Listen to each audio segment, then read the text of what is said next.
Welcome to the Blue Cafe. We offer stories of infidelity, betrayal, and redemption. Please like and subscribe if you are enjoying what you are hearing. Now, on to today's story. Cheated, abused, and the spiral never ends. Need support. I was dating my ex since the start of COVID and was best friends with her since summer 2018 when we both started uni. She was in an abusive and toxic relationship, where he ended up getting her first cousin pregnant. She changed completely as a person, started having anxiety attacks and got deep into substance abuse. I couldn't see someone that I loved to be this hurt, so I would spend all my time ensuring that she was healthy and healing.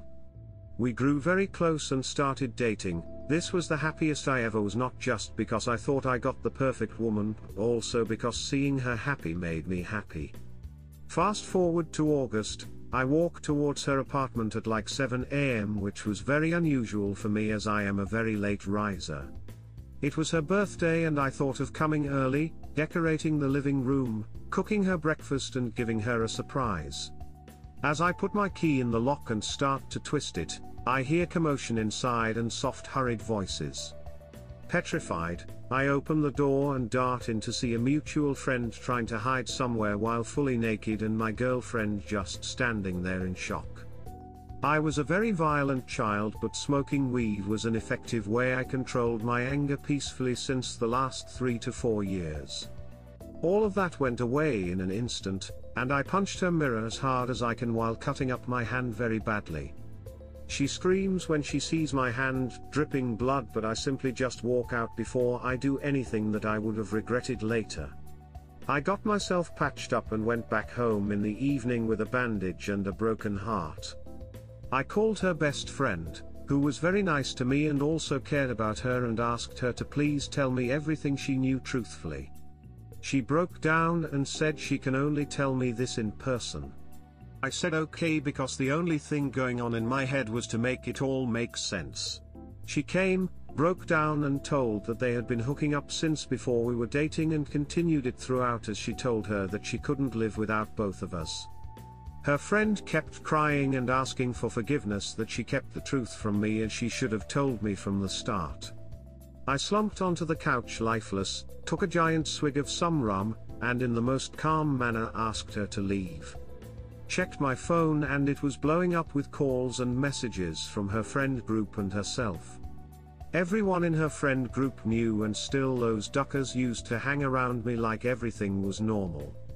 I took my SIM out, folded it in two and threw it from my balcony. Blocked them from everywhere and just moved on like nothing happened. I guess it was more shock than anything, as I would rarely talk with anyone, drink all day long, and was smoking my lungs away. Fast forward to November and I decide to go to a pub for a pint, and with the shit luck I have, saw my ex-W her friend group. Thank God the dude she cheated on me with wasn't there, or I would have lost it. It was the most nerve-wracking moment of my life as soon as they all just watched me. She stood up and asked if we could talk and I'd cry, but I said yes. We went outside the pub and started talking. First thing I said was, so how come he isn't here if you're hanging out on a weekend? She broke down and told me the minute I left her house last month, she couldn't look at herself in the mirror anymore, and told me she got into opium use back again.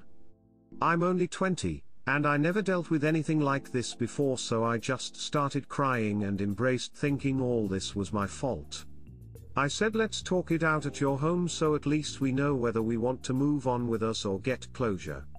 She agreed and we went to her crib. I started downing wine like a maniac, hearing her tell me everything because no way I could keep myself sober. I started crying midway through and couldn't stop. She hugged me and I didn't reciprocate. She started kissing me and I moved away and said, I am drunk and I don't want to make any decisions right now. She held my face and said, trust me, this is what you want, and got on top of me. I should have stopped her, but I had enough liquor and THC in me to knock a horse out, so I froze out of shock. I don't remember anything clearly from that night, and I woke up in her bed without my clothes and realized what had happened. I got an anxiety attack and started crying in the washroom while she was sleeping with no care. The only thing I was sure of was I was not in any way in a sober state last night, and she didn't even drink past a cup of wine. I scrambled for my belongings and ran to my home. Put my phone on silent, and started having the worst day of my life. I felt used, and couldn't stop puking at the thought I was manipulated so easily. Since then I reported the incident to my university authorities, who promised 100% discretion. They wanted me to press charges, but I said that's the last thing I want to do to a suicidal person. A counselor for our university talked to me and said I was in trauma and I need time to process and decide how to handle this situation. It's been almost 2 months of her messaging me long sorry paragraphs from random numbers almost every 5 to 6 hours, and I can't seem to come out of this pit of darkness. I want to stay strong for my family, but every day it's proving tougher and tougher to do. Update. Original? Thank you for your kindness and comments. I have decided to go on a week-long trip to my friend's cabin to gather myself and not use substances to numb my feelings. Honestly, he is the only reason I'm still kicking about, and I'm grateful for the support he showed me. As for the ex, after weeks of her and her friends blowing up my phone, I decided to meet with her and asked my friend to come along with me. We met yesterday at a pub, and as soon as she saw me she started running in for a hug, but I, still being terrified of the event that happened, asked her not to in the calmest way I could. We sat down and she started crying and apologizing about how she threw away us. As soon as she said that, I lost my shit, I won't lie. I told her that there was never an us. She cheated and took advantage of me despite all I ever did during those times to make sure her mental health and well-being was the first priority. I told her that I won't be pursuing any legal action, and she should consider herself lucky that I'm not a vengeful person who wants to destroy her image. She was in semi-shock during all this because this was the first time she ever saw me angry. I said that stay away from me and I'll stay away from you. If you try to contact me again, I'll make sure everyone that we know are informed about her infidelity, substance usage, and the night she took advantage of me. Well, I guess this will be it for now. All I want to focus on is to get over this dark period in my life and start being back to my normal self. Well done, brother. The only thing I'd have advised was to record the interaction, but it's fine. Your friend is there as a witness. Make sure you keep all evidence ready. She's an irrational junkie, she might pin false accusations on you. Her friend group might coerce/encourage her into doing it, to keep her image safe. Stay extremely frosty. Some scorned women, at least romantically scorned, will do anything to get retribution and vengeance. Especially the cheating, drug-abusing ones. To add to this, I am so glad you were able to get the assault documented. Stay strong up. It might sound dumb, but be glad you're rid of her and those ours claiming to be friends. This will hurt for some time, but it will get less and less so with time. You'll find someone actually worth your time and energy when time is right. I wish you all the best. Excellent of you to confront her. Good to finally put your form of closure to this event. Now get the help you need to beat your addictions and self-destructive habits and turn your life around to become the kind of man you want to be. I'd spend that week in the cabin reflecting on the kind of life you want to love and the type of people you want to surround yourself with. Good for you. She's not your problem anymore. She didn't just take advantage of you that night, she took advantage of you, in a sense, for the entirety of your relationship. Don't be in contact with her again, and certainly don't be alone with her again.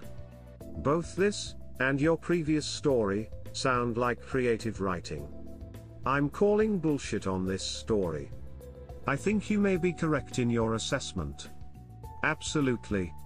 At the very least, Op has to understand they wrote a story about preying on an admitted vulnerable, mentally unstable cousin ducker.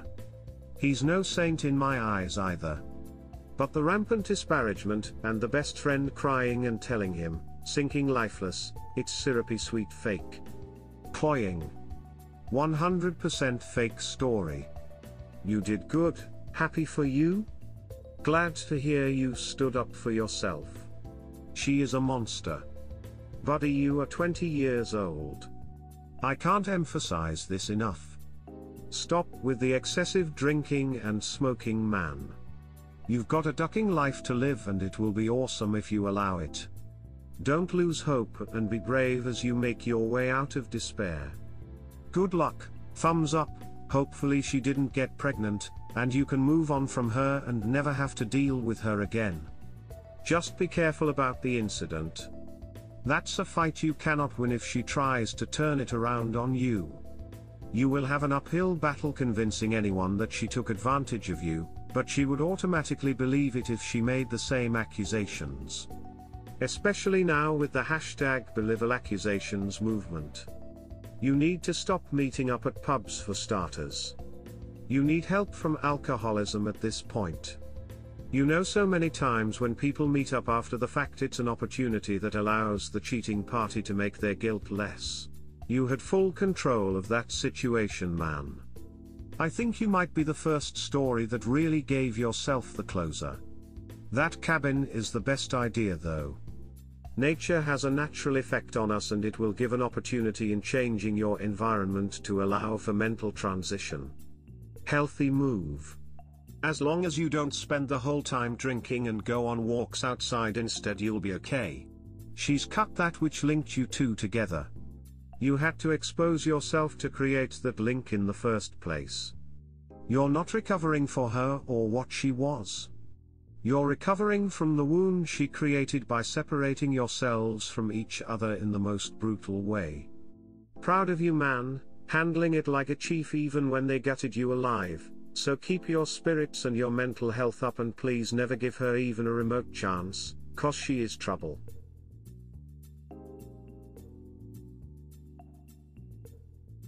We hope you have enjoyed today's episode. Please like and subscribe. Cheers. Have an awesome day or night, wherever you are.